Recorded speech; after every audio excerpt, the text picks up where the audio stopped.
मेरी स्क्रीन और वॉइस दोनों ठीक है?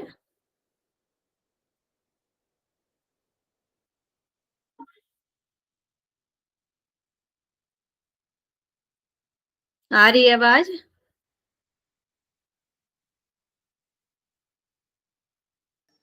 Yes ma'am.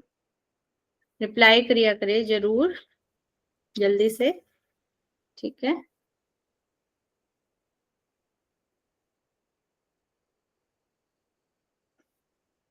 तो आज हम त्रिशिको ब्राह्मण उपनिषद शुरू करने जा रहे हैं, पेपर 2 का यूनिट 3।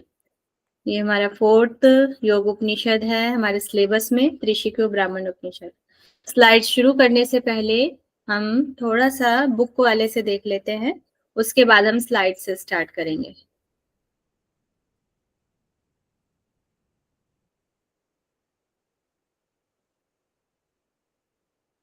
त्रिशिको ब्राह्मण उपनिषद।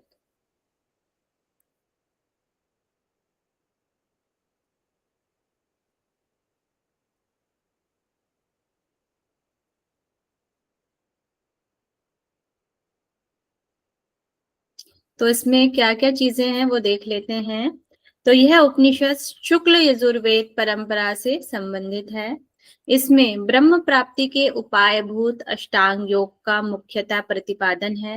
इस उपनिषद का शुभारंभ त्रिशिखी ब्राह्मण और भगवान आदित्य के बीच आत्मा और ब्रह्म विषयक प्रश्नोत्तर से हुआ था। तो यहाँ पर जो है त्रिशिखी ब्राह्मण जो है उनके नाम पर ये उपनिषद है, तो इसलिए ये त्रिशिखो ब्राह्मण उपनिषद इसका नाम है। और भगवान आदित्य मतलब हो गए भगवान सूर्य, ठीक है। भगवान सूर्य के बीच आत्मा और ब्रह्म विषयक प्रश्नोत्तर से हुआ था। तदुपरांत सर्वत्र शिव तत्व की विद्यमानता, ब्रह्म के अखिल जगत की उत्पत्ति, एक ही पिंड का बहुधा विभाजन और आकाश आदि का अंश भेद, सूक्ष्म भूत मात्रा, आध्यात्मिक आदि विभाग, ब्रह्म से लेकर पंचीकरण तक सृष्टि का विकास, जड़ चेतन विश्व की सृष्टि, 4 अवस्थाएं, दक्षिण और उत्तरायण की गति इसमें बताई गई है। और सद्य मुक्ति प्रदायक ज्ञान, ज्ञान की प्राप्ति के उपाय, योग, कर्म योग और ज्ञान योग को यहाँ पर बताया गया है। निर्विशेष ब्रह्म ज्ञान की प्राप्ति के उपाय, अष्टांग योग, 10 प्रकार के यम नियम, हठ योग के आसन, नाड़ी शोधन तथा प्राणायाम की विविध विधियां हैं। अग्निमंडल का स्वरूप, नाड़ी चक्र में जीवन का भ्रमण, कुंडली का स्थान, उसका क्रिया व्यापार, नाभि स्थान के पास नाड़ी कंद की स्थिति, नाड़ियों में मिश्रण करने वाली प्राण वायु, योगाभ्यास करने का स्थान, योगाभ्यास की विधि, प्राणायाम के विविध प्रयोग, षडमुखी मुद्रा, मनोजय, मर्म स्थानों का प्राण का प्रत्याहार, धारणा के भेद और शरीर के अंग अवयव में पंचभूत धारणाओं को करना, ध्यान और उसका फल, अंत में सविशेष ज्ञान की प्राप्ति और उसके द्वारा मुक्ति प्राप्ति का विशद वर्णन। और इसमें एक चीज नई मिलती है हमें, यहाँ पर जो अध्याय है, अध्याय को यहाँ पर ब्राह्मण कहा गया है, ठीक है। अध्याय को यहाँ पर ब्राह्मण कहा गया है। और त्रिशिकी ब्राह्मण और आदित्य में तो हमने ये पढ़ ही लिया है। और यह है, तो ये जो त्रिशिकी ब्राह्मण है आदित्य लोक में जाकर भगवान आदित्य से क्वेश्चन को पूछते हैं, ठीक है। यहाँ पर संवाद हो रहा है त्रिशिकी ब्राह्मण का और भगवान सूर्य का, यहाँ पर संवाद है, ठीक है। आदित्य समझ में आ गया। और आदित्य लोक मतलब है सूर्य लोक में गए थे, वहां जाकर उन्होंने क्वेश्चन किया सूर्य जी से, सूर्य भगवान से, आदित्य भगवान से, ठीक है। तो यहाँ पर पहले 4 क्वेश्चन है। शरीर क्या है, प्राण क्या है, और कारण क्या है, आत्मा क्या है। इन 4 चीजों से, इन 4 प्रश्नों से यह उपनिषद का आरंभ होता है, ठीक है। और ये तो हो गया आपका ब्राह्मण, ठीक है। और जो आपका है ब्राह्मण के अंदर मंत्र भी हो सकता है। और जो इसका दूसरा अध्याय है,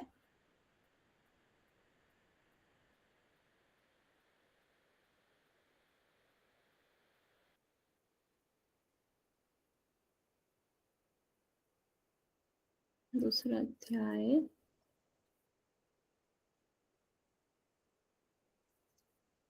दूसरे अध्याय को यहाँ पर मंत्र कहा गया है।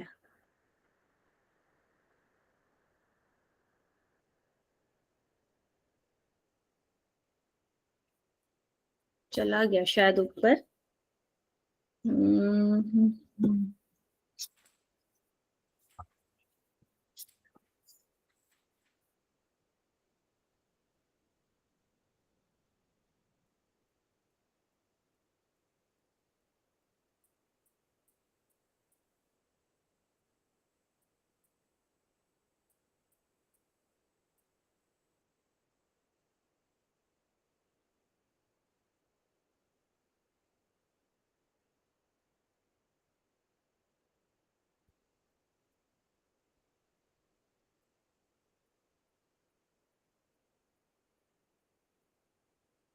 मेरी सुनेगा।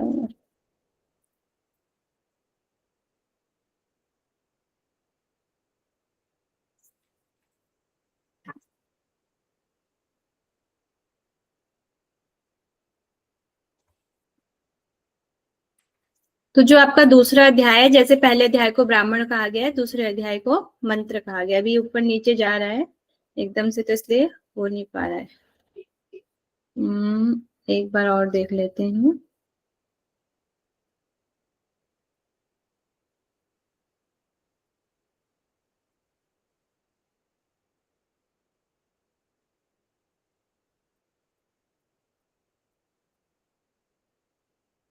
चलो ठीक है। आवाज आ रही है ना मेरी?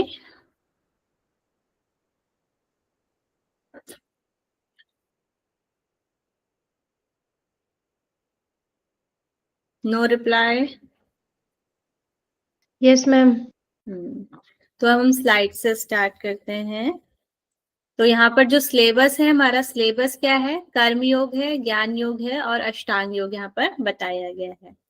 ठीक है, तो ये हमारे 3 टॉपिक मेन है, मगर क्वेश्चन तो पूछे जा रहे हैं और चीजों से भी। ठीक है, तो वेद की बात करें तो ये शुक्ल यजुर्वेद परंपरा से लिया गया है। तो इसको याद करने की टेक्निक होगी, श से शुक्ल और श से शिखी। त्रिशिखी में भी श से शलगम आ रहा है और शुक्ल में भी स से शलगम है। तो इस तरीके से भी लर्न कर सकते हैं और सब अपनी ट्रिक भी बना सकते हैं। तो इसमें संवाद हम देखेंगे। संवाद अभी हमने देख ही लिया है। तो संवाद यहाँ पर त्रिशिकी ब्राह्मण और भगवान आदित्य का दिया गया है। मंत्र की बात करें तो इसमें टोटल 174 मंत्र यहाँ पर दिए गए हैं।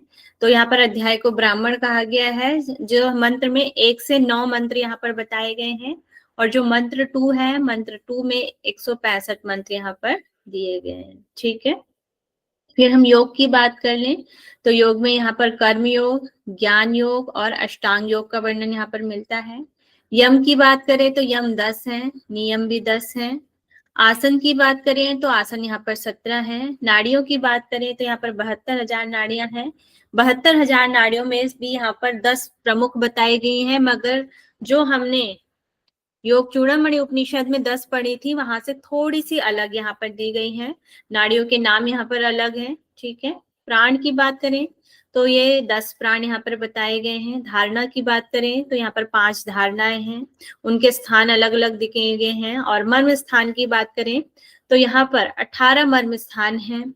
और इसके मुख्य विषय क्या है? ब्राह्मण 1 में हमें क्या क्या मिलता है? जगत की उत्पत्ति, पंच महाभूत के भेद यहाँ पर बताए गए हैं। और मंत्र की बात करें तो यहाँ पर कर्म योग, ज्ञान योग, अष्टांग योग और मर्म स्थान यहाँ पर हमें मिलते हैं। ठीक है, तो ये तो हो गया आपका इंट्रोडक्शन, हो गया त्रिशिको ब्राह्मण उपनिषद का। और ये जो आपका उपनिषद है त्रिशिको ब्राह्मण उपनिषद, ये वशिष्ठ संहिता से थोड़ा मिलता जुलता टेक्स्ट है। जैसे वशिष्ठ संहिता में मर्म स्थान दिए गए हैं, तो यहाँ पर भी ये मर्म स्थान दिए गए हैं। प्राणों का जो स्थान हम वशिष्ठ संहिता में पढ़ते हैं, वहां पर भी यहाँ पर भी वही स्थान यहाँ पर दिए गए। आप वशिष्ठ संहिता में पढ़ लिया अपने प्राण और मर्म?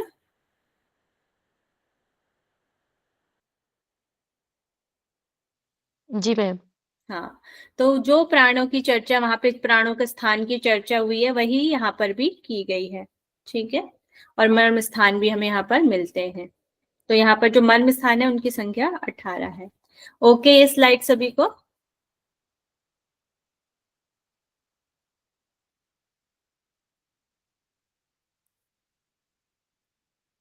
फिर हम पढ़ते हैं ब्राह्मण एक। तो पहला क्वेश्चन हमने देख ही लिया है, त्रिशिकी ब्राह्मण।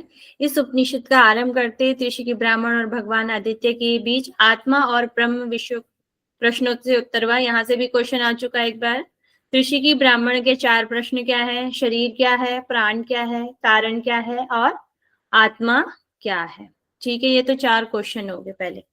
तो फिर उसके बाद जो है त्रिशिकी ब्राह्मण जो भगवान आदित्य हैं, वह सृष्टि का क्रम बताते हैं कि सृष्टि कैसे उत्पन्न हुई है। तो यहाँ पर सबसे पहले ब्रह्म, ब्रह्म की उत्पत्ति होती है। ब्रह्म से अव्यक्त, अव्यक्त मतलब जो प्रकृति होता है, जिसका मीन्स प्रकृति है। अव्यक्त की उत्पत्ति होती है। अव्यक्त से महत, महत की उत्पत्ति यहाँ पर बताई गई है। महत, महत से अहंकार की उत्पत्ति यहाँ पर बताई गई है। अहंकार से पंच तन्मात्राओं की उत्पत्ति होती है और पंच तन्मात्राओं से पंच महाभूत की उत्पत्ति होती है और पंच महाभूत से संपूर्ण विश्व की उत्पत्ति होती है। तो यहाँ पर ये सृष्टि का क्रम दिया गया है। ब्रह्म, ब्रह्म से अव्यक्त, अव्यक्त से महत, महत से अहंकार, अहंकार से पंच तन्मात्राएं, पंच तन्मात्राओं से महाभूत और महाभूत से संपूर्ण विश्व का सृष्टि क्रम ये दिया गया है। ठीक है, ओके। स्लाइड सभी को।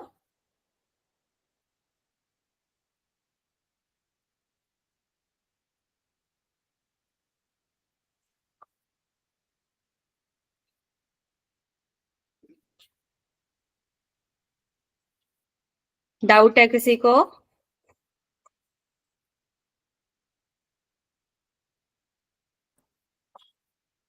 नहीं मैम। फिर यहाँ पर एक क्वेश्चन और है। पहला जो था हमने वो तो पहले आपका पहले श्लोक में था। सेकंड हो गया आपका, फोर्थ में पूछ रहे हैं तद अखिलम किम मीति, यह अखिल विश्व क्या है? भूत विकार विभाग दीरति, यह पंचभूतों के विकार द्वारा प्रादुर्भूत विभाग स्वरूप है। भूतों के विकार द्वारा एक ही पिंड के विभाग किस तरह होते हैं? जैसे आकाश पिंड है, वायु पिंड है, एक ही पिंड के विभाग किस तरीके से होते हैं यहाँ पर बताया गया है। भूत विकारों द्वारा, भूत हो गए पंचमहाभूत, उन भिन्न भिन्न भूतों के कार्य एवं कारण भेद के द्वारा अंश तत्व, वाचक वाच्य स्थान भेद, विश्व, देवता कोश आदि के आधार पर विभाग कहे गए हैं। मतलब कि यहाँ पर जो हमारे पंजीकरण है 5 तत्वों की, जो यहाँ पे काफी डिटेल में व्याख्या की गई है कि वह किससे उत्पन्न हुए हैं, उसमें क्या क्या कार्य होते हैं, कैसे कैसे चीजें, ये बहुत ज्यादा डिटेल में यहाँ पर मिलती है। हम अगली वाली स्लाइड में देखेंगे। ठीक है, ओके है।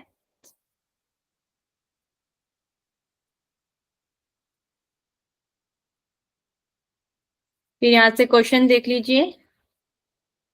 ऋषि को ब्राह्मण भगवान उपनिषद में भगवान सूर्य के समक्ष त्रिशिकी ऋषि द्वारा किए गए प्रश्नों का सही अनुक्रम क्या है?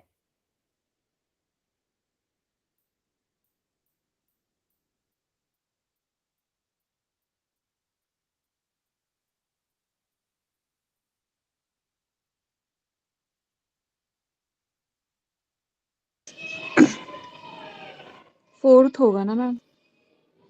फोर्थ इसका राइट आंसर है। तो सबसे पहला क्वेश्चन क्या है? शरीर क्या है। सेकंड है प्राण हो गया आपका। थर्ड हो गया कारण क्या है। और आपका सी हो जाएगा आत्मा क्या है। और सबसे फिफ्थ में अभी हमने चौथे श्लोक में देखा था, तो वहां पे पूछा है अखिल जगत क्या है, अखिल विश्व क्या है। तो इसका राइट आंसर है फोर्थ। तो ये 2024 में ही पूछा गया क्वेश्चन है आपका। ठीक है, ओके है। तो नेक्स्ट हम पढ़ेंगे पंच महाभूत के भेद एवं कार्य। ठीक है, तो यहाँ पर पंच भूत बताए हुए हैं कि 5 महाभूत में क्या क्या चीजें आती हैं और उनके कार्य क्या क्या हैं। तो आकाश, आकाशो अंतकरण मनोबुद्धि चित्त अहंकार। तो आकाश में अंतकरण, मन, बुद्धि, चित्त और अहंकार, ये 5 चीजें बताई गई हैं।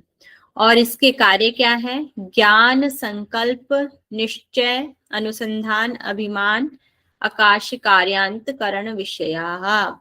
ज्ञान, संकल्प, दृढ़ निश्चय, अनुसंधान एवं अभिमान ये आकाश तत्व के कार्य और अंतकरण के विषय हैं। ठीक है, तो आकाश का कार्य यहाँ पर बताया गया है। आकाश का क्या क्या कार्य है? ज्ञान है, संकल्प है, दृढ़ निश्चय है, अनुसंधान है किसी चीज को खोजने का, और अभिमान है। ये सारी आकाश तत्व में बताई गई है। नेक्स्ट है वायु। वायु है समानो, दानो, व्यान, प्राण, अपान। ये 5 प्रकार के प्राण हैं। समान, उदान, व्यान, अपान और प्राण। ठीक है, यहाँ पे सीक्वेंस दूसरा यहाँ पर दिया हुआ है। वैसे प्राण, अपान, समान, उदान, व्यान से स्टार्ट होता है, मगर यहाँ पर सीक्वेंस क्या है? समान, उदान, व्यान, अपान, प्राण। ये सीक्वेंस भी ऐसे आ सकता है कि त्रिशिको ब्राह्मण के अनुसार वायु का क्रम क्या है, क्रम से लगाइए, तो ये भी हो सकता है। समान, उदान, व्यान, प्राण और अपान। अब इसका कार्य देख लेते हैं। समीकरण, समीकरण मतलब संतुलन। संतुलन करना कार्य किसका है? वायु का। उन्नयन, उन्नयन मतलब हो जाएगा ऊर्ध्व गति देना, ऊपर की ओर गति देना। ग्रहण करना, किसी भी चीज को ग्रहण करना, किसी भी चीज को एक्सेप्ट करना। श्रवण, किसी भी चीज को सुनना, क्योंकि ज्यादातर श्रवण होता है आकाश के लिए यूज होता है, मगर यहाँ पर वायु में दिया गया है श्रवण। उच्छ्वास, श्वास को ग्रहण करना एवं छोड़ना वायु का कार्य है। ये सभी वायु तत्व के कार्य तथा प्राण आदि के विषय कहे गए हैं। ठीक है, तो ये हो जाएगा आपका वायु। नेक्स्ट है आपका अग्नि। अग्नि के यहाँ पर ज्ञानेंद्रियों को यहाँ पर अग्नि कहा गया है। श्रोत, त्वचा, चक्षु, जिह्वा, घ्राणानि। तो श्रोत, त्वचा, चक्षु, जिह्वा और घ्राणेन्द्रिय, ये जो 5 हमारी ज्ञानेंद्रियां हैं, ये अग्नि के यहाँ पर पार्ट कहे गए हैं, भेद कहे गए हैं। तो इसके भेद के अनुसार जैसे आकाश का होता है भागा शब्द, वायु का स्पर्श, रूप, रस एवं गंध आदि, ये सब अग्नि तत्व के कार्य बताए गए हैं और ज्ञानेंद्रियों के विषय बतलाए गए हैं। ये सब तन्मात्राओं में जल तत्व के आश्रित है। यहाँ पर जल तत्व का कार्य नहीं दिया गया है, वे अग्नि के साथ ही यहाँ पर बता दिया गया है कि अग्नि तत्व के कार्य और ज्ञानेंद्रियों के विषय बतलाए गए हैं। यह सब तन्मात्राओं के जल तत्व से आश्रित यहाँ पर बताए गए हैं। नेक्स्ट है जल। जल को आप भी कहा जाता है। तो आप है आपका शब्द, स्पर्श, रूप, रस, गंध। तो जो भी तन्मात्राएं होती हैं जल के लिए बताई गई हैं, तो शब्द, स्पर्श, रूप, रस, गंध क्या हो जाएंगी? तन्मात्राएं हो जाएंगी। ठीक है, इसका कार्य ऊपर ही बताया गया। यह सब तन्मात्राएं जल रूप में, जल तत्व में आश्रित होती हैं। फिर है पृथ्वी। पृथ्वी का क्या है? वाक्य, वाणी, हाथ, हाथ हो गया, और पाद, पाद मतलब हो गया पैर। पायु, पायु मतलब हो गया गुदा। उपस्थ, उपस्थ मतलब हो गया आपकी जनेन्द्रिया। तो ये सब क्या है? कर्मेंद्रिया है, जिनसे हम काम कर पाते हैं। ज्ञानेन्द्रिया, जिनसे हम ज्ञान ले पाते हैं। कर्मेंद्रिया, जिनसे हम कार्य करते हैं। तो पृथ्वी के अंदर कर्मेंद्रियां आ जाएंगी, जल के अंदर तन्मात्राएं आ जाएंगी, और अग्नि के अंदर ज्ञानेंद्रियां आ जाएंगी। ठीक है, तो यहाँ पर इसका कार्य देख लेंगे पृथ्वी का। वचन, वचन मतलब बोलना, दान और गमन, गमन, गमनागमन या गमन करना। विसर्जन, गमन मतलब जाना, विसर्जन त्याग देना। तथा, ये तथा है, तथा आनंद, आनंद पृथ्वी तत्व के कार्य एवं कर्मेंद्रियों के विषय हैं, ऐसा यहाँ पर बताया गया है। ठीक है, फिर यहाँ पर कर्मेंद्रियां और ज्ञानेंद्रियों के विषयों में प्राण और तन्मात्राओं के विषय अनुभूत हैं, छिपे हुए हैं। कर्मेंद्रियों और ज्ञानेंद्रियों के जो विषयों में प्राण और तन्मात्राएं क्या है? अंतर्भूत हैं। अंतर मतलब छिपी हुई हैं। और ऐसे ही मन एवं बुद्धि में ही चित्त और अहंकार अंतर्भूत है, और मन और बुद्धि में चित्त और अहंकार छिपे हुए रहते हैं, अंतर्भूत रहते हैं। ये बाद में दिया हुआ आपका श्लोक है।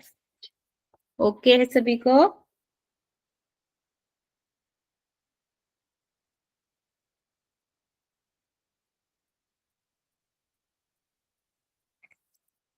ओके है? जी मैम।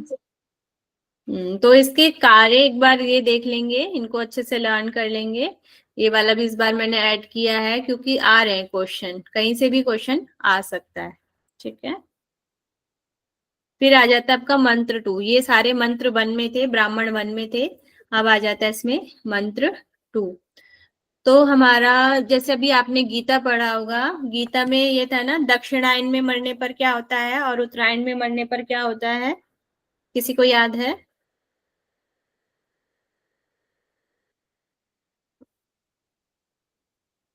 लर्न है किसी को? रिप्लाई कीजिए, यस या नो में बताइए, रिप्लाई कीजिए। नहीं मैम। नहीं, मरने से पुण्य प्राप्ति होता है और दक्षिणायन में मृत्यु होने पर पाप पाप होता है। दक्षिणायन में अगर किसी की मृत्यु होती है तो पुनर्जन्म होता है, ठीक है। और उत्तरायण में अगर किसी की मृत्यु होती है तो उसे पुनर्जन्म प्राप्त नहीं होता, ये गीता के अनुसार है। वही चीज इसमें यहाँ पर बताई गई है, या उसको रिलेट कर सकते हैं वहां से। तो कर्म के द्वारा ही कर्मी का अस्तित्व कहा गया है, ठीक है। कर्म के द्वारा ही कर्मी या जीव का अस्तित्व कहा गया है। कर्म के त्याग से शांति की प्राप्ति हो जाती है। जब कर्मों का भी हम त्याग कर देते हैं तो शांति प्राप्त हो जाती है। जब हमारे सारे कर्म खत्म हो जाते हैं तो शांति प्राप्त होती है। दक्षिणायन, सूर्य की विषयवत रेखा से दक्षिण गति जो होती है में आने से उसे माया जाल में सम्मिलित होना पड़ता है, मतलब कि बार बार पुनर्जन्म लेने पड़ते हैं। दक्षिणायन में अगर किसी की मृत्यु होती है, ऐसा यहाँ मृत्यु का तो यहाँ पर नहीं है, दक्षिणायन में आने पर उसे माया जाल में सम्मिलित हो जाता है। या एक मीनिंग ये भी ले सकते हैं कि अगर उसकी मृत्यु दक्षिणायन में होगी तो उसका पुनर्जन्म होगा, बार बार उसे जन्म लेना पड़ेगा। और सेकंड उसका देखेंगे तो ये आपका 15 श्लोक संख्या है और ये हो जाएगा आपका 18। तन, उसके बाद तन अंतर, वह काल प्रभाव के वशीभूत होकर विवेक एवं आत्मज्ञान को प्राप्त करके उत्तर दिशा की ओर अभिमुख होकर, जब वह उत्तर दिशा की ओर चलता है या अभिमुख होता है, उसकी ओर बढ़ता है, तो क्रमशः एक स्थान से दूसरे स्थान को प्राप्त कर लेता है। मतलब कि कर्म योग से ज्ञान योग की तरफ जाता है या ज्ञान योग से मोक्ष की तरफ जाता है, इससे हम ले सकते हैं। एक स्थान से दूसरे स्थान को प्राप्त करता है, एक एक स्टेप करके आगे बढ़ता है। या एक स्थान से दूसरे स्थान ये भी लिख सकते हैं कि यम नियम, नियम से आसन, आसन से प्राणायाम, प्राणायाम से ऐसे समाधि तक वह मोक्ष की प्राप्ति कर लेता है, इससे भी इसको ले सकते हैं। ठीक है, तो ये हो जाएगा आपका दक्षिणायन और उत्तरायण। और श्रीमद् भगवत गीता में यह आपको मिलता है 8वें अध्याय में मिलता है, अक्षर ब्रह्म योग में। ठीक है, वहां पर जाके देख लीजिएगा। और फिर यहाँ से क्वेश्चन भी आया है, क्वेश्चन श्लोक संख्या 19 से, मूर्धन्या आत्मा प्राणोन योगाभ्यास स्थिर चरण, वह अपने प्राण तत्व को मूर्धा स्थान में स्थित करके योग के अभ्यास निरत तत्पर हो जाता है। योग द्वारा ज्ञान की और ज्ञान द्वारा योग की प्रवृत्ति प्रादुर्भाव होती है। तो यहाँ पर ये आया है कि वह अपने प्राण, तो ये प्राणों से ही लिया गया है, वह अपने प्राण तत्व को मूर्धा स्थान, मूर्धा स्थान कहाँ पर होता है हमारा?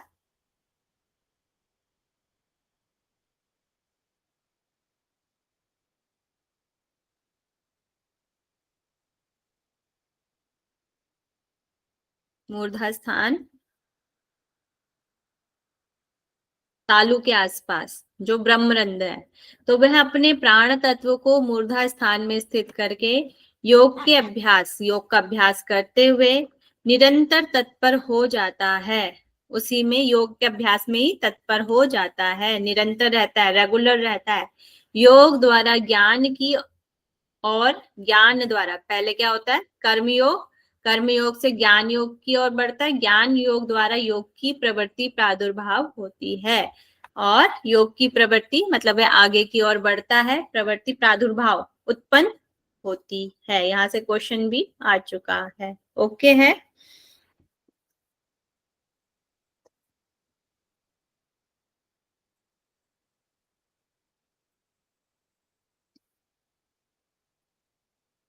तो क्वेश्चन हम देख लेंगे। त्रिशिकी ब्राह्मण उपनिषद के अनुसार ज्ञान योग का हेतु है first, second, third, fourth. First. तो यहाँ से क्वेश्चन आ चुका है, ये अभी का क्वेश्चन है आपका 24 या 25 का। तो यह प्राण तत्व मूर्धा स्थान में स्थित करना, तो ये श्लोक संख्या इससे भी आया हुआ, देखिए क्वेश्चन। तो इस तरीके से हमें थोड़ा सा और डिटेल में इसको पढ़ना पड़ेगा, इसलिए इसमें मैंने ऐड किए हैं। फिर आ जाता है कर्म योग, ज्ञान योग और अष्टांग योग। ठीक है, तो यहाँ पर हम कर्म योग, ज्ञान योग और अष्टांग योग हमारे सिलेबस में भी है, और ये 3 चीजें अब हम पढ़ेंगे। तो शिखा ज्ञानमयी वृत्तिर माघ्य अष्टांग साधने ज्ञान योग कर्म योग इति योगा द्विविधा मतः। द्विविधा मतलब 2। तो यम नियमादि, यम और नियम आदि जो उसके अंग हैं, मतलब कि यम नियम आसन प्राणायाम प्रत्याहार धारणा ध्यान समाधि जो अष्टांग की साधना के द्वारा ज्ञानमयी शिखा प्रादुर्भूत होती है, मतलब कि अष्टांग योग के द्वारा जो ज्ञानमयी शिखा उत्पन्न होती है, प्रादुर्भूत मतलब उत्पन्न होती है, वह योग के 2 मार्ग भी बतलाए गए हैं, जिसमें है प्रथम ज्ञान योग और द्वितीय है कर्म योग बताया गया है। ठीक है, पहला ज्ञान योग और द्वितीय कर्म योग बताया गया है। तो ये तो हो गया श्लोक, जिसमें अष्टांग योग भी आ गया है, ज्ञान योग भी आ गया है और कर्म योग भी आ गया है। आगे हम कर्म योग को देख लेंगे। कर्म कर्तव्यमित्येव विहेते शेव कर्मसु बंधनम मनसो नित्यम कर्म योगः स उच्यते। कर्म और कर्तव्य द्वारा शास्त्र अनुकूल कर्मों में, शास्त्र अनुकूल जो शास्त्रों में बताए गए हैं, शास्त्रों में जो अच्छे कर्म हैं जो करने चाहिए, ऐसे कर्मों को करने के लिए कहा गया है। निरंतर मन को नियुक्त करे रहना ही कर्म योग कहलाता है। जो शास्त्रों में बताए गए हैं उन्हीं कर्मों को यहाँ पर करने की बात कही गई है। उससे अगर हम कर्म करते हैं, निरंतर नियुक्त रहते हैं, तो वह कर्म योग है। फिर आ जाता है आपका ज्ञान योग। ज्ञान योग में क्या कहते हैं, यतु चितस्य सत्तमर्थे श्रेयसी बंधनम ज्ञान योग सविज्ञ सर्व सिद्धि करो शिव। चित्त का सर्वथा आत्मिक उत्थान में नियोजित किए रहना ज्ञान योग कहलाता है। आत्मिक मतलब कि अपनी आत्मा का उत्थान, अपनी आत्मा को ऊपर की ओर उठाना, ऊर्ध्व गति में ले जाना। चित्त का सर्वथा आत्मिक उत्थान में नियोजित किए रहना, उसमें बिजी रहना, किए रहना ज्ञान योग कहलाता है। चित्त का सर्वथा आत्मिक उत्थान, तो ये 2 चीजें होगी। कर्म और कर्तव्य द्वारा कर्मों को करना कर्म योग है, और चित्त का सर्वथा आत्मिक उत्थान में लगे रहना ज्ञान योग है। ठीक है, ओके। स्लाइड।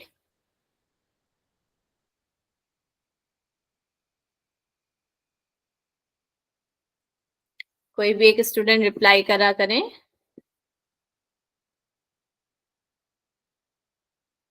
जी मैम। फिर एक कर्म योग और ज्ञान योग का फल क्या है। सभी आत्म कल्याण संबंधी सिद्धियां प्राप्त होती हैं और मोक्ष की प्राप्ति होती है। कर्म योग और ज्ञान योग का फल है, सभी आत्म कल्याण संबंधी सिद्धियां प्राप्त होती हैं और मोक्ष की प्राप्ति होती है। आगे हम देखेंगे, बहुत ही इंपॉर्टेंट स्लाइड है ये वाली। इसमें से बहुत सारे क्वेश्चन आते हैं, हर बारी क्वेश्चन आ रहा है इसमें से, तो इसकी संस्कृत भी याद करनी है और इसकी हिंदी भी याद करनी है, ठीक है। तो यम, इसमें अष्टांग योग है। यम नियम आसन प्राणायाम प्रत्याहार धारणा ध्यान समाधि।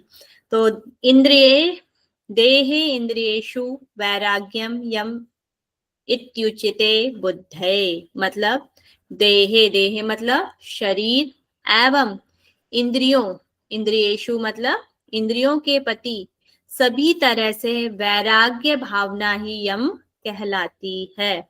शरीर और इंद्रियों से वैराग्य की भावना यम कहलाती है। नियम, अनुवृत्ति परे तत्वे सतर्क नियमः स्मृतः, ठीक है। परमात्म तत्व में निरंतर अनुराग प्रेम आसक्ति रखना ही नियम कहलाता है। आसक्ति मतलब वैराग्य। वैराग्य तो ऊपर है, यहाँ पर प्रेम रखना है, आसक्ति है, ठीक है। परमात्म तत्व से निरंतर अनुराग रहना है, परमात्म तत्व से निरंतर प्रेम करते रहना है, रखना ही नियम कहलाता है। तो इसमें एक वर्ड में कहें तो वैराग्य ही यम है और प्रेम, प्रेम ही नियम है, परमात्मा तत्व से निरंतर प्रेम। फिर है आसन, यहाँ पर आसन की जो डेफिनेशन है वो सबसे अलग यहाँ पर मिलती है। आसन की डेफिनेशन क्या है और टेक्स्ट में? स्थिर सुखम आसनम। स्थिर सुखम आसनम, मगर यहाँ पर जो हमें आसन की डेफिनेशन अलग मिलती है। सर्व वस्तु वस्तुन्य उदासीन भावा आसनम उत्तमम, समस्त वस्तुओं में उदासीन भाव ही उदासीन भाव ही आसन है, ठीक है। सभी वस्तुओं में उदासीन भाव ही आसन यहाँ पर बताया गया है। उदासीन भाव मतलब ना खुशी में ज्यादा खुश होना, ना दुख में ज्यादा दुखी होना, सम अवस्था होनी, ठीक है। किसी भी चीज के प्रति कोई क्रिया नहीं करनी है, सम रहना है। सुख में भी बहुत ज्यादा सुखी, वो मतलब कि खुश नहीं होना, और दुखी में भी बहुत ज्यादा दुखी नहीं होना, एक जैसा जो समभाव है उसी को यहाँ पर उदासीन भाव कहा गया है, ठीक है। फिर है प्राणायाम। प्राणायाम में जगत सर्वमिदम मिथ्या प्रीति प्राण संयम, हाँ, इस जगत के मिथ्या स्वरूप को जो भली भांति समझ लेना ही प्राणायाम है। तो ये जो जगत है वह कैसा है? मिथ्या मतलब झूठा। झूठा है। ये संसार कैसा है? एक झूठा है। इस चीज को जो अच्छी तरह समझ लेगा वही यहाँ पर प्राणायाम है।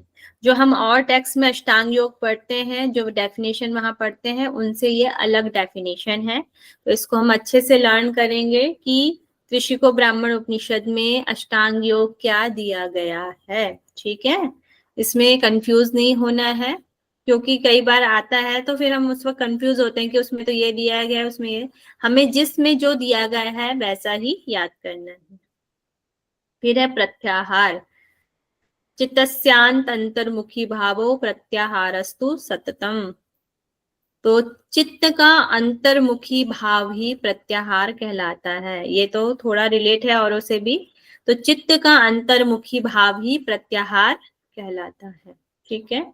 फिर है धारणा। चित्तस्य निश्चली भावो धारणा धारणम बिंदु।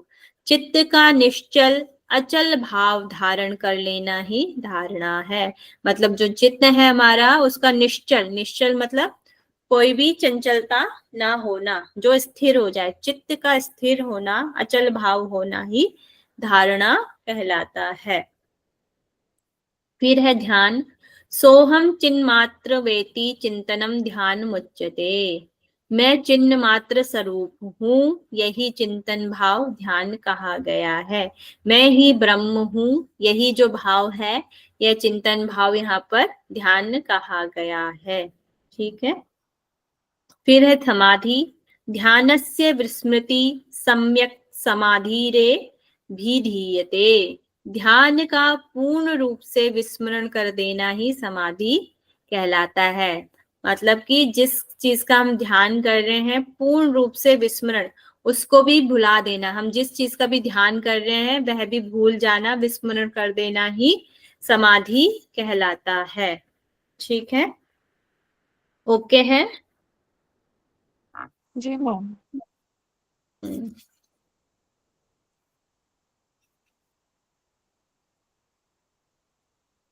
क्वेश्चन देखेंगे। एक मिनट, आप क्वेश्चन देखिए। क्या बोल रहे राघु, इसको दे दो, ये नंबर है, इसको बता दो। वो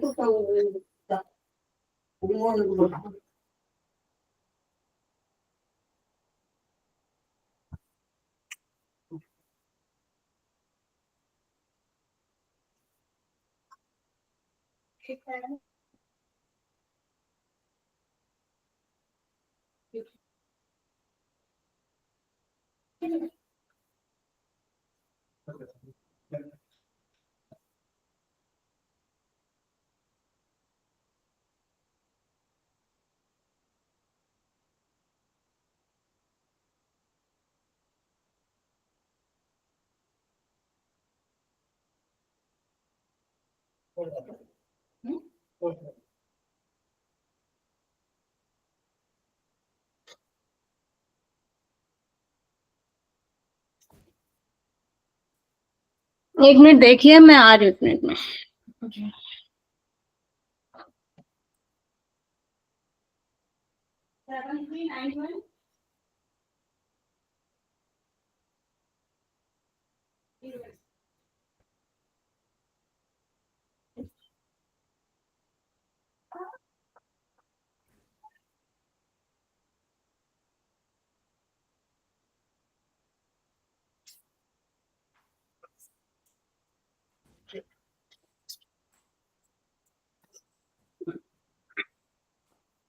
तो क्वेश्चन जो आपका फर्स्ट है, इसका आंसर क्या है?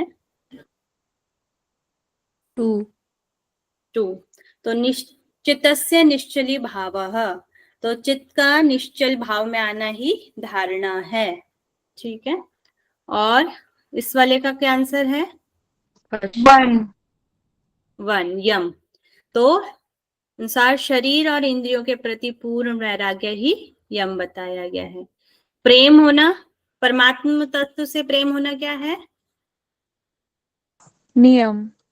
नियम। और इस जगत को मिथ्या समझ लेना क्या है? प्राणायाम। और मैं ही ब्रह्म हूं, ऐसा यह चिन्मय हूं, वो उसका क्या है?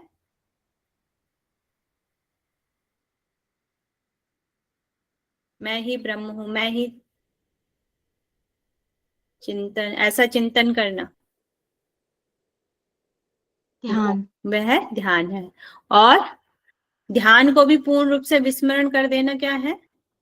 समाधि। समाधि। और आसन की क्या डेफिनेशन है अकॉर्डिंग टू त्रिशिको ब्राह्मण उपनिषद? समस्त वस्तुओं को उदासीन। समस्त वस्तुओं में उदासीन भाव ही आसन है। ठीक, एक और क्वेश्चन।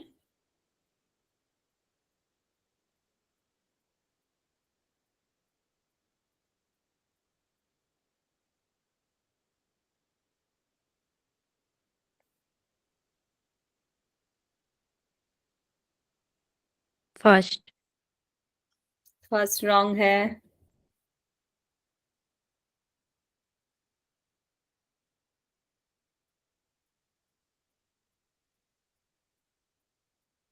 दूसरा है मैम। सेकंड, सेकंड इसका राइट आंसर है। चित्त का आत्मिक उत्थान में नियोजन, यह है ज्ञान योग, जो हमने फर्स्ट वाले में पढ़ा था। ठीक है, इंद्रियों के प्रति वैराग्य क्या है? यम है। वैराग्य में अभी हमने क्या पढ़ा था? यम, यम पढ़ा था ना, तो वैराग्य आएगा। परमात्म तत्व से अनुराग नियम है। ठीक है, और वस्तुओं में उदासीन भाव क्या है? आसन है। ठीक है, तो इसका राइट आंसर सेकंड है। एक और क्वेश्चन। चितस्य निश्चली भावो धारणा क्या है? किस उपनिषद से लिया गया है? फोर्थ त्रिशिको ब्राह्मण उपनिषद। तो कोई सी भी आपको डेफिनेशन दे देंगे और आपको पूछ सकते हैं कि किस उपनिषद से लिया गया है, तो किस उपनिषद में क्या डेफिनेशन है उसको भी लर्न करना पड़ेगा। और नेक्स्ट क्वेश्चन, त्रिशिको ब्राह्मण उपनिषद के अनुसार समस्त वस्तुओं में उदासीन भाव ही क्या है? आसन। आसन। तो इसको अच्छे से हमने लर्न करनी है, जो टेबल है या स्लाइड है वो वाली, तो उसको अच्छे से लर्न करना है। देखिए कितने सारे क्वेश्चन यहीं से आए हुए हैं।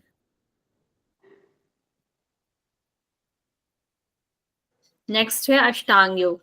एक तो वहां पर आपको बता दिया गया अष्टांग योग, और उसके बारे में भी थोड़ा थोड़ा हमें कुछ और चीजें भी मिलती हैं, वो यहाँ पर ऐड की गई है। वो वाली चीज तो ऐड है ही, और उसके अलावा जो चीज दी गई है वह भी यहाँ पर, जिनका भी वर्णन किया गया है वो भी ऐड किया गया है। ठीक है।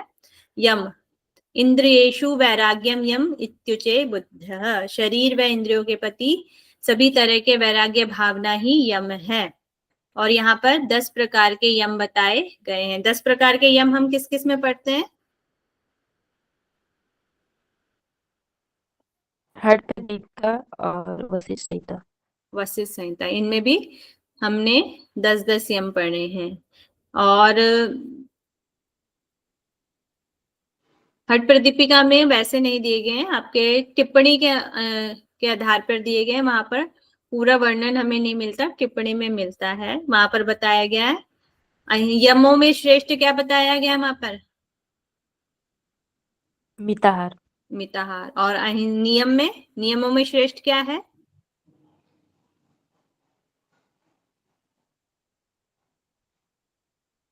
अहिंसा। शौच। शौच तो नहीं है शायद, अहिंसा। मगर यहाँ पर दिया क्यों है वो तो नहीं पता। यहाँ पर यम देख लेते हैं अभी, इसमें जो दिए गए हैं त्रिशिको ब्राह्मण उपनिषद में। तो अहिंसा, सत्य, स्तय, ब्रह्मचर्य, ये तो पतंजलि के ही है। 4 जो आगे दिए गए हैं वे पतंजलि जी के अनुसार है। अहिंसा, सत्य, अस्तेय, ब्रह्मचर्य, 4 तो ये हो गए। 6 हमें लर्न करने हैं। यहाँ पर हमारा अपग्रही हट जाएगा, उसकी जगह आ जाएगा दया, आर्जव, क्षमा, धैर्य, मिताहार और शौच। ये यहाँ पर 10 यम बताए गए हैं। ठीक है, तो इनको अच्छे से लर्न कर लीजिएगा। फिर है नियम। अनुरक्ति परे तत्वे सततम नियम स्मृतः। परमात्म तत्व से निरंतर अनुराग, प्रेम, आसक्ति रखना ही नियम कहलाता है। ये पढ़ चुके हैं हम। अब 10 प्रकार के हम नियम पढ़ेंगे। तपः, संतुष्टि, आस्तिक्य, दान और आराधन हरे, भगवत ध्यान। आराधनम हरे मतलब भगवत ध्यान। वेदांत श्रवण, वेदों को सुनना, वेदांत श्रवण।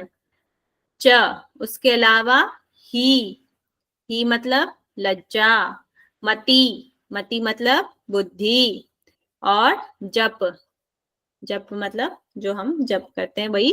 और जप व्रतम, और जप और व्रत को, ये 10 नियम यहाँ पर बताए गए हैं। तप, संतोष, आस्तिक्य, दान, भगवत ध्यान, वेदांत श्रवण, ही, मति, जप, व्रत, ये 10 नियम यहाँ पर बताए गए हैं।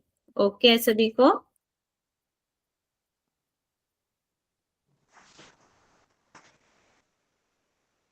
जी मैम। चलिए, ये हो गया आपके यम और नियम। आगे हम देख लेते हैं, क्वेश्चन भी आता है यहाँ से, क्वेश्चन बताएंगे।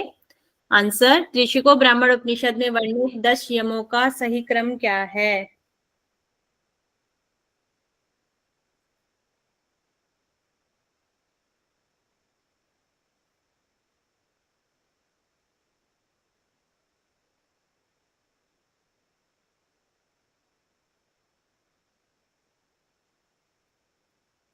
फर्स्ट होगा मैम। फर्स्ट सबसे पहले हो जाएगा। क्या कह रहे हैं? फर्स्ट। फर्स्ट है तो कहाँ से स्टार्ट होगा? अहिंसा से स्टार्ट हो रहा है। अहिंसा, सत्य, अस्त्य, ब्रह्मचर्य, ये तो हमारे पतंजलि जी के ही हो गए। तो हो गया सी और ई। फिर हो जाएगा दया से, दया, आर्जव। फिर हो जाएगा क्षमा और धैर्य और मिताहार और शौच। ये हो जाएगा आपका 10 यम। तो इनका सीक्वेंस भी पूछा जा रहा है, तो सीक्वेंस से अच्छे से लर्न करना है, ठीक है। सेकंड ये वाला क्वेश्चन देख लेंगे और इसका आंसर करेंगे।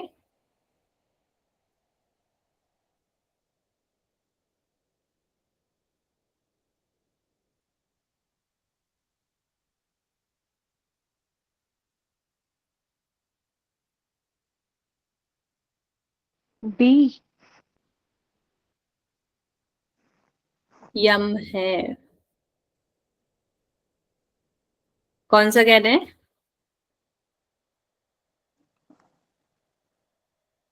दया। फर्स्ट। दया आपका फर्स्ट इसका राइट आंसर है। तो दया, क्षमा, धैर्य, ये क्या है? तीनों यम है।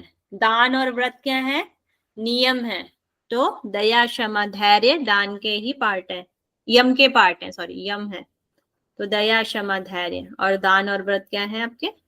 नियम। ओके है। चलिए आगे आसन देख लेते हैं हम। तो समस्त वस्तुओं में उदासीन भाव ही सर्वश्रेष्ठ आसन है, ये डेफिनेशन पहले पढ़ चुके हैं। तो इसमें आसनों की संख्या कितनी बताई गई है? 17 आसन बताए गए हैं, ठीक है। तो सबसे पहला इसमें आस्तिक है आसन है स्वस्तिक आसन, गौमुख आसन, वीरासन, योगासन, पद्मासन, बद्ध पद्मासन, कुकुटासन, उत्तान कूर्मासन, धनुरासन, सिंहासन, भद्रासन, मुक्तासन, मयूरासन, मत्स्येंद्रासन, सिद्धासन, पश्चिमोत्तानासन और सुखासन। यहाँ से भी एक बार क्वेश्चन आ चुका है कि अभी आगे हम देखेंगे। तो ये 17 आसन आपके यहाँ पर दिए गए हैं और आसन की डेफिनेशन क्या है? उदासीन भाव को ही आसन कहा गया है। तो शॉर्ट में से भी आप याद कर सकते हैं, जैसे वैराग्य, वैराग्य यम हो गया। परमात्म तत्व का हो जाएगा नियम, उदासीन भाव का क्या हो जाएगा? आसन, ठीक है। Okay slide. जी मैम। क्वेश्चन देख लेंगे। कुकुटासन का वर्णन किस योग उपनिषद में आया है?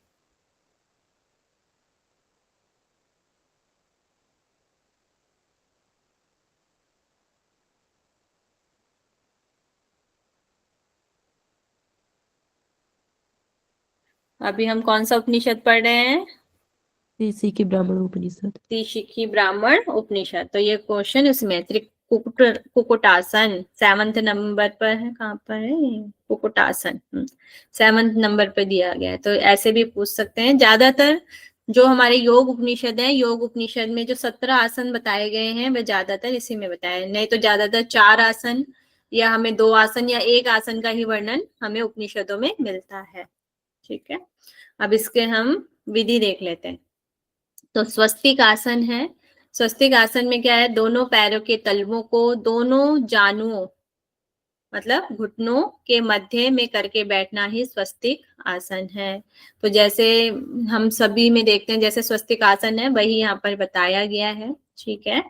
फिर आपका गौमुख आसन, पीठ के बाएं भाग की ओर दाहिने गुल्फ, गुल्फ मतलब टखना, टखने को बोला जाता है गुल्फ, दाहिने गुल्फ को और दाएं भाग के बाएं गुल्फ को नियोजित करके जो गौ के मुख की भांति होता है वही गौमुख आसन है। जैसे टेक्निक गौमुख आसन की होती है वही यहाँ पर बताई गई है, ठीक है। फिर है आपका वीरासन। वीरासन यहाँ पर पद्मासन की तरह बताया गया है, मगर आपने याद है हठ प्रदीपिका में वीरासन किस तरीके से बताया गया है?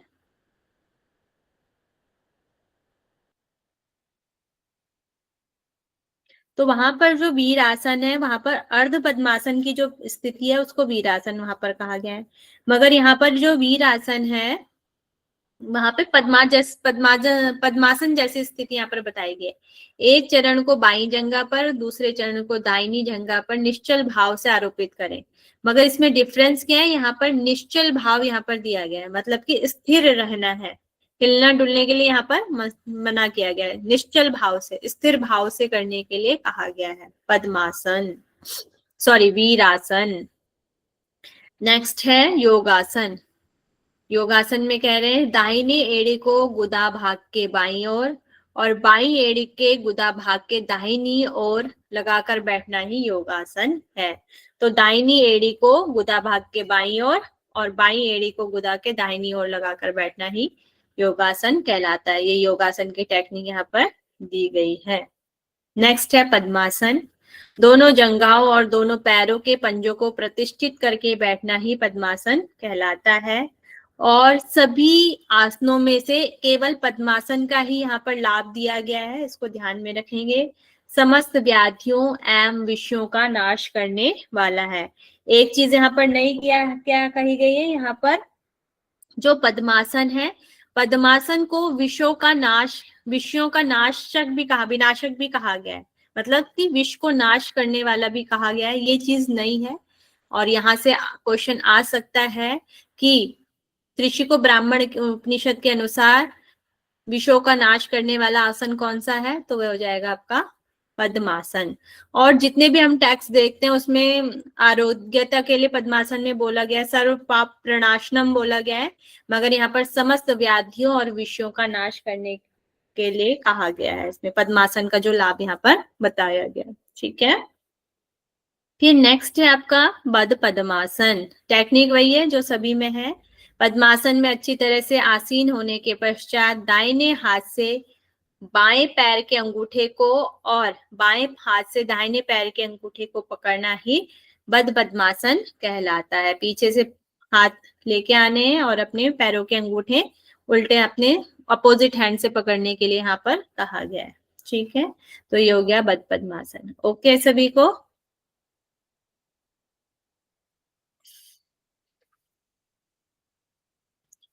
इम्पोर्टेंट इसमें जो है लाभ ही दिया गया है। ठीक है, लाभ से ही अगर क्वेश्चन आएगा तो लाभ से आ सकता है। ओके है, जी मैम। पास तो नहीं हो रहा, स्पीड ठीक है? ठीक है मैम। फिर हम देख लेते हैं कुक्कुट आसन। पद्मासन पर ठीक तरह से स्थित होकर दोनों हाथों को जानुओं एवं जंघाओं के मध्य से निकालकर भूमि पर लगाकर शरीर को आकाश में अधर में प्रतिष्ठित रखना कुक्कुट आसन है। आकाश में स्थिर करके रखना मतलब जमीन से थोड़ा सा ऊपर उठाना। ठीक है, आकाश में अधर, अधर में मतलब लटकाना, प्रतिष्ठित करना ही कुक्कुट आसन है। तो ये है कुक्कुट आसन। तो यहाँ पर पहले पद्मासन से स्टार्ट किया इन्होंने, यहाँ पर पद्मासन, फिर पद्मासन सीक्वेंस में अगर याद करना हो फिर आ जाएगा पद्मासन में ही कुक्कुटासन। कुक्कुटासन से आ जाएगा फिर उत्तान कूर्मासन। कुक्कुट आसन लगाने के बाद दोनों भुजाओं से दोनों कंधों को पकड़कर कच्छप, कच्छप मतलब कछुए की तरह, कच्छप के सदृश कछुए की तरह एक सीध में हो जाना ही उत्तान कूर्मासन कहलाता है। तो ये वाली जो स्थिति है, जैसे आजकल गर्भासन होता है उसी की तरह ये उत्तान कूर्मासन कहलाता है। फिर है धनुरासन। दोनों पैर के अंगूठों को हाथ से पकड़कर श्रवण रंध्रों मतलब कान तक, श्रवण रंध्र मतलब कान के छेद तक, रंध्र मतलब छेद, श्रवण मतलब कान तक धनुष के आकार में कर्ण तक आकृष्ट करना ही धनुरासन कहलाता है। तो यहाँ पर जैसे ये आसन पकड़े हुए हैं, पैर सर तक ना लाके कान तक लाने के लिए कहा गया है, तो इसको क्या कहलाता है? धनुरासन। नेक्स्ट है सिंहासन। दोनों एड़ियों को सिवनी प्रदेश में विपरीत विधि से दबाकर दोनों घुटनों एवं हाथों को विस्तीर्ण, विस्तीर्ण मतलब फैलाना, विस्तीर्ण कर स्थिर होना ही सिंहासन है। मतलब कि दोनों पैरों को उल्टा करना यहाँ पर करने के लिए कहा गया है और दोनों हाथों और पैरों को फैलाने के लिए कहा गया है, यही सिंहासन कहलाता है। ठीक है, नेक्स्ट है भद्रासन। भद्रासन जैसे बटरफ्लाई पोज होता है, जैसे सभी में बताया गया है। सिवनी के दोनों ओर दोनों गुल्फ टखनों को स्थिर करके पादों, पैरों को हाथों से बांधकर बैठना ही भद्रासन कहलाता है। तो ये हो जाएगा आपका भद्रासन। ओके, स्लाइड ये वाली सभी को। जी मैम। नेक्स्ट है मुक्तासन। तो शिवनी के दोनों पार्श्वों को दोनों एड़ियों के द्वारा विपरीत विधि से दबाकर प्रतिष्ठित होना ही मुक्तासन कहलाता है। जैसे हम सिद्धासन में बैठते हैं उसी की वाली पोजीशन को में बैठने के लिए कहा गया है, उससे थोड़ा ऊपर नीचे हो सकता है, तो इसको मुक्तासन यहाँ पर कहा गया है। ठीक है। नेक्स्ट है मयूरासन। मयूरासन में जैसे रेगुलर करते हैं वही वाला है। दोनों हथेलियों को पृथ्वी पर स्थिर कर कर दोनों कोहनियों को नाभि के पार्श्व के दोनों तरफ लगाना है, मतलब कि नाभि के साइड में रख करने के लिए कहा गया है। मयूर की भांति संपूर्ण शरीर को अधर करके, मतलब लटकाकर अधर में रख के सिर और पैरों को ऊपर की ओर उठाते रहना ही मयूरासन कहलाता है। फिर है मत्स्येंद्रासन। मत्स्येंद्रासन बाईं जंघा के मूल में दाहिने पैर के अंगूठे को पकड़ने से वह मत्स्येंद्रासन कहलाता है। तो आपका बाईं जंघा को दाहिने पैर के अंगूठे को पकड़ने से वह यहाँ पर मत्स्येंद्रासन कहलाता है। यहाँ पे पूर्ण मत्स्येंद्रासन की बात कही गई है। नेक्स्ट है सिद्धासन। बाएं पैर की एड़ी को शिवनी पर स्थिर करके दाहिने पैर को उपस्थ के ऊर्ध्व भाग में रखें। इस तरह से शरीर को सीधा करके बैठना सिद्धासन कहलाता है।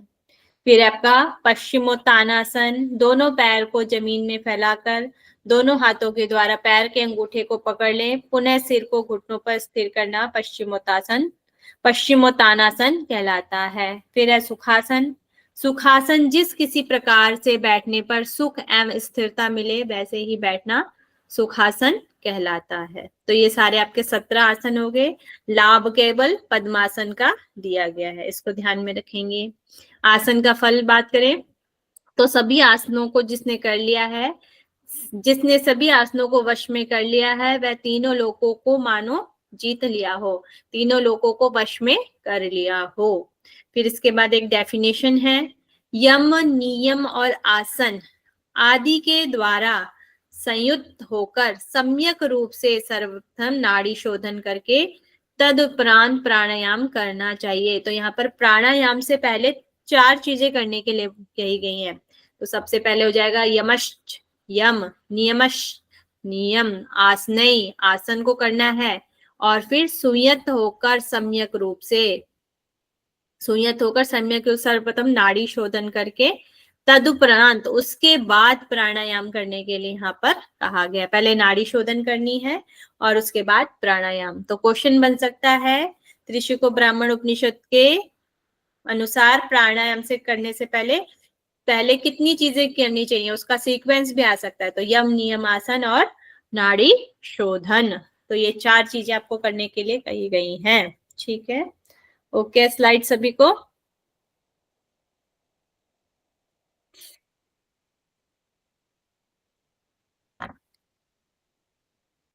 जी मैम। आगे पढ़ना है या ब्रेक करें? नहीं मैम, इतना काफी है। इतना काफी है। 32 स्लाइड, चलिए ठीक है। समझ में आया आप लोगों के?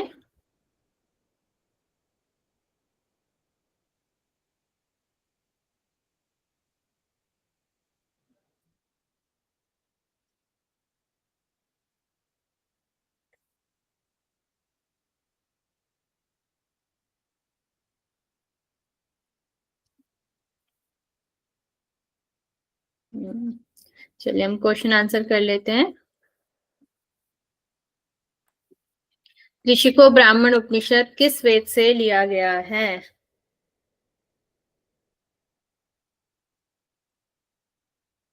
शुक्ल यजुर्वेद।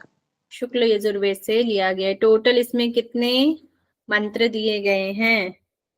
174। 174 दिए गए हैं। इसमें कितने अध्याय हैं? 3 अध्याय हैं। 3 नहीं है। इसमें अध्याय को क्या कहा गया है? ब्राह्मण। ब्राह्मण कहा गया है। और दूसरे अध्याय को क्या कहा गया है? मंत्र। मंत्र कहा गया है। और पहले को भी मंत्र कहा गया होगा मगर उसमें दिया नहीं गया हुआ है, तो पहले उसमें ब्राह्मण दिखता है, ब्राह्मण 1, और जो सेकंड अध्याय शुरू होता है वहां पर लिखा हुआ है मंत्र सेकंड। ठीक है, तो इसमें योग कौन किस किस योग की चर्चा में मिलती है? कर्म योग, ज्ञान योग और अष्टांग योग। अष्टांग अष्टांग योग। योग। ठीक है। अब मुझे बताएंगे इसमें कितने यमों की चर्चा है? 10 10 यम की चर्चा। और नियम कितने हैं? नियम भी 10 है मैम। आसन आसन 17 हैं। 17। लाभ किस आसन का दिया गया है? पद्मासन। पद्मासन। ठीक है। और नाड़ियां कितनी बताई गई हैं? 72,000। 72,000। उसमें से मुख्य कितनी है? 10 बताइए। 14 नाड़ी। 14 नाड़ी कौन बोल रहा है? 10 नाड़ी बताई गई ना 14 नाड़ी किसमें है? जी। नाड़ी 14 नाड़ियां किसमें है?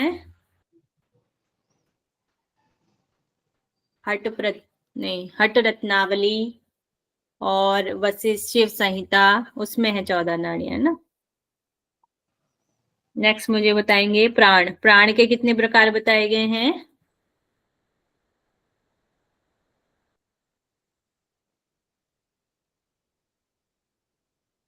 प्राण भी 10 बताए गए हैं। मर्म स्थान कितने बताए गए हैं?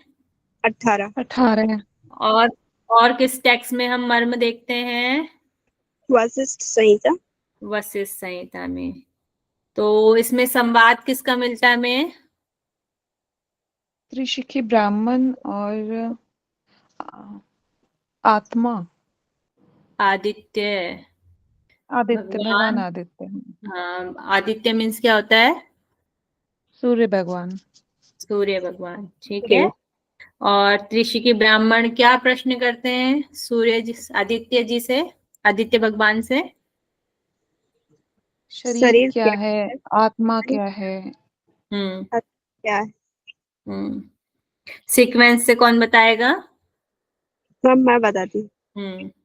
शरीर क्या है, हम्म। प्राण क्या है, हम्म। उसके आत्मा क्या है।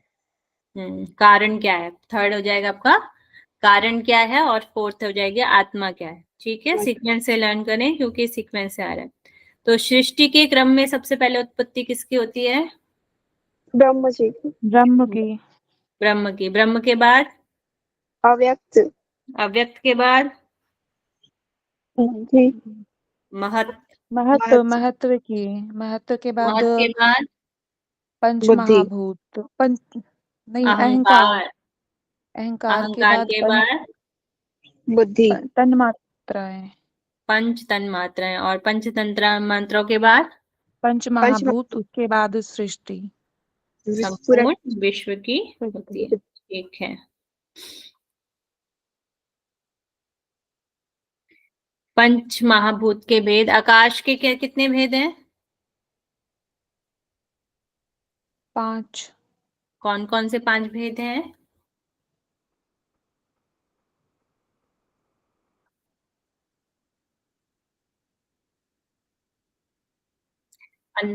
हाँ बोलिए। अंतःकरण, मन, बुद्धि, चित्त, अहंकार। अंतकरण, मन, बुद्धि, चित्त, अहंकार। ठीक है। और वायु के? वायु के कितने हैं?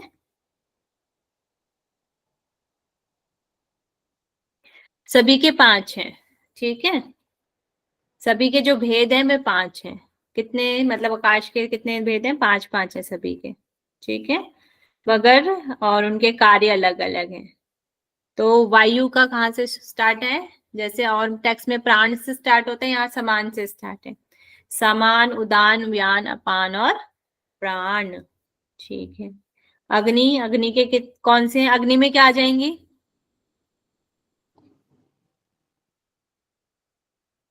5 चीजें क्या आ जाएंगी? ज्ञानेंद्रियां। ज्ञानेंद्रियां क्या क्या होती हैं?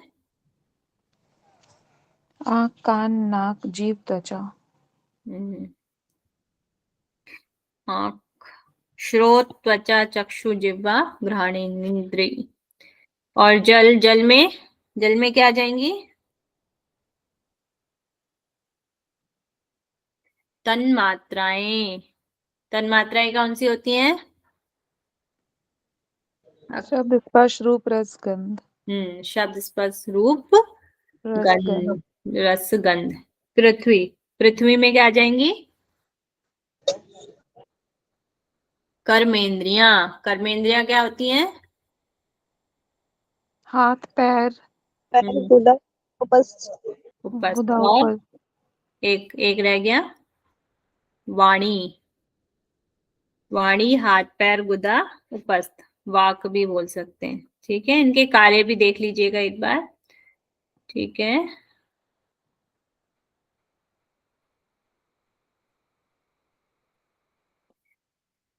कर्मयोग किसे कहा गया है? ऋषिको ब्राह्मण उपनिषद के अनुसार कर्म क्या है?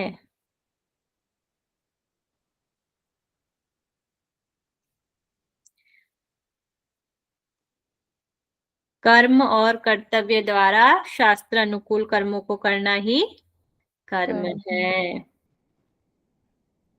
चलिए, यम बता देंगे अष्टांग योग के अनुसार यम क्या है?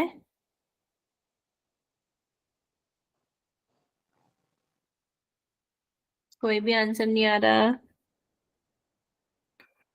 वैराग्य। किसके प्रति वैराग्य करना है? कर्मों के प्रति। वो तो कर्म योग हो जाएगा। शरीर और इंद्रियों के प्रति वैराग्य ही यम है। ठीक है, और नियम क्या है? प्रेम। प्रेम किससे आसक्त करना है? होना। परमात्मा प्रेम से। आसक्ति। हाँ, परमात्म तत्व से प्रेम ही नियम है। आसन के लिए अगर एक वर्ड कहा जाए तो वो क्या हो जाएगा? आसन क्या है? उदासीन होना। उदासीन भाव। और प्राणायाम क्या है? मिथ्या स्वरूप को जान लेना, भली भांति समझ लेना। मिथ्या स्वरूप को भली भांति समझना ही प्राणायाम है। और प्रत्याहार?